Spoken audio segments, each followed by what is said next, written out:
ወደፊት የሚሻላት የህመም አይነት ነው ወይንስ አይሻላትም ብለዋል ዶክተሮች? ያው መድኃኒት ነው የምትወስደው። እስክድን ድረስ መድኃኒት እየወሰደች ነው። እስካሁን አልዳነች። እስካሁን ያለውን ሳይሆን የወደፊትን ነው እየጠየኩኝ ያለሁት። መድኃኒቱን የሰጧት ዶክተሮች የሚሻርብሽ ያኔ ተስፋለች ብለዋታል ወይንስ ይሄ ህመም ከአንቺ ጋር አይወገድም?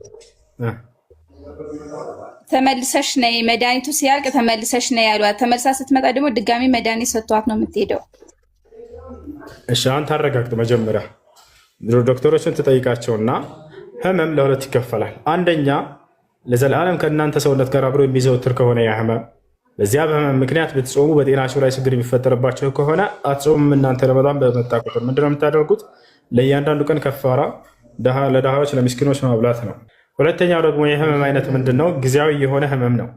ለምሳሌ ዶክተሩ ከጊዜ በኋላ ይሻልሻል ይሄ ህመም ብለው ካረጋግጡልሽ የዛኔ በሚሻላችሁ ጊዜ ጠብቃችሁ መጾም ነው ያለባችሁ እንጂ በከፋራ አታወጡ።